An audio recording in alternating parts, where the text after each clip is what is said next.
تو کوئی لیڈر ہو یا بڑا یا چھوٹا، اللہ کے لیے اس کی ساری مخلوق ایک جیسی ہے۔ اللہ کو ایک فقیر بھی اتنا ہی پیارا ہے جتنا کوئی شہنشاہ ہو۔ اس کے لیے بھی وہ سورج طلوع کرتا ہے، ہوائیں چلاتا ہے، بادل برساتا ہے، زمین کا فرش بنایا ہے، آسمان کی چھت فقیر کے لیے بھی ہے۔ اگر شہنشاہ کے لیے ہے تو اس کے نزدیک معزز وہ ہے جو اس کی عظمت کو قبول کر لے۔ ان اکرمکم عند اللہ اتقاکم۔ سو میرے بھائی، ہمارے لیے دنیا و آخرت میں اب ایک ہی راستہ، پہلے بھی ایک ہی تھا اور اب ہم تو مجبور ہو کر اس جگہ پر آ گئے ہیں کہ جو کام بھی کرنا ہے خلوص دل سے اپنے آپ یہ فیصلہ کرو کہ یہ کام اللہ و اللہ کے حبیب سے وفا ہے یا نہیں۔ اگر آپ کو یہ اطمینان ہو کہ شخص کے ساتھ چلنا جو ہے یہ سنت کے احیاء کے کام آئے گا تب چلو، نہیں تو مت چلو۔ اگر آپ کو یقین ہو کہ اسے ووٹ دینا دین کی عظمت میں کام آئے گا تب دو، نہیں تو مت دو، بلکہ وہاں جا کر کہو کہ یہ بکواس بند کرو۔ کون روکے گا اس ظلم کو اگر ہم نہیں روکیں گے؟ کون آگے بڑھے گا؟ کون آئے گا یہاں ایکا کے حق کے لیے یا انصاف کے لیے؟ اب بھی اسی طرح گینگ ریپ ہوتے ہیں، اسی طرح قتل ہوتے ہیں، اسی طرح اغوا ہوتے ہیں، اس سے زیادہ ڈاکے پڑتے ہیں۔ کہاں گیا انصاف؟ کہاں گئی کھلی کچہریاں؟ کچھ بھی نہیں ہو رہا۔ اور اس سب کے ذمہ دار ہم بھی ہیں جو بنی اسرائیل کی ان مچھیروں کی بستی کی طرح خاموش بیٹھے۔ جی ہم برائی تو نہیں کرتے لیکن ہم برائی کو روکنے بھی نہیں جائیں گے۔ یہ رویہ انسانی رویہ نہیں ہے، یہ غیر انسانی رویہ ہے۔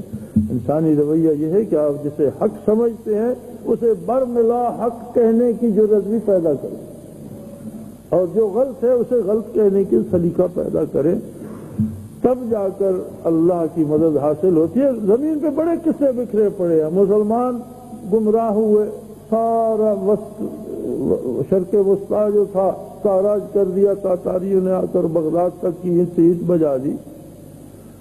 شہزادہ خارزم کی سلطنت کا جو ولیعہد تھا وہ لڑتا رہا تاتاریوں سے، اور اتنا لڑا کہ وہ وہاں سے نکلا، پھر وہ لڑتا پھرتا پشاور، نوشہرہ، پیچھے پیچھے ہلاکو خان کا لشکر تھا۔ آخر اس کے ساتھی مارے گئے اور اس نے گھوڑا دریائے سندھ میں ڈال دیا۔ پوری اسلامی دنیا تاراج کا ٹکڑے سے تاتاری۔ اس کے ہلاکو کے جو تھے ساس جوان تھے یا دستہ تھا، انہوں نے تیر کھینچے، اس نے کہا نہیں دریا میں تیر نہیں چلاؤ، اس طرف سلطان شمس الدین التتمش کی حکومت ہے اور اس سے ہم لڑنا نہیں چاہتے۔ شہزادہ خارزم کو مارنا چاہتا تھا، دریا چونکہ حد تھا شمس الدین التتمش کی حکومت کا، یہی دریا سندھ۔ اس نے جب دریا میں گھوڑا ڈال دیا تو ہلاکو کو بھی عقل آ گئی، اس نے کہا مت تیر چلانا ورنہ شمس الدین التتمش ہمیں چھوڑے گا نہیں۔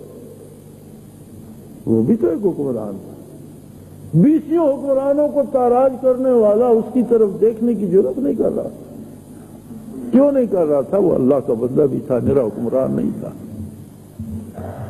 خواجہ بختیار کاکی رحمۃ اللہ علیہ شیخ تھے شمس الدین التتمش کے، جب فوت ہوئے تو انہوں نے وصیت کی کہ میرے جنازے کی امامت وہ شخص کرے جس نے کبھی عصر کی سنتیں بھی بلا عذر شرعی قضا نہ کی ہوں، جس نے کبھی بلا وضو آسمان نہ دیکھا ہو،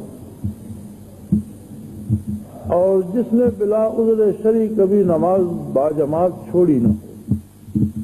غالباً یہ تیسری بات مجھے بھول رہی ہے کون سی تھی۔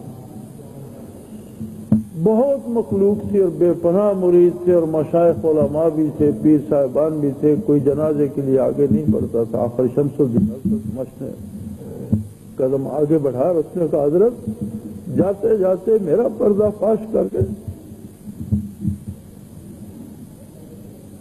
وہ بھی تو ایک عام حکمران تھا، لیکن تاتاریوں کو جرأت نہیں ہوئی کہ دشمن اگر ان کا اس کی سرحد میں گھس گیا تو اس کے پیچھے تیر بھی چلائے۔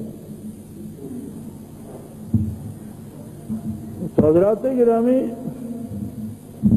وقت نے ہمیں پھر اس دورائے پہ کھڑا کر دیا ہے کہ ہم چنگیز کا ہلاکو کا ساتھ دے رہے ہیں یا ہمیں پھر کوئی شمس الدین التتمش چاہیے۔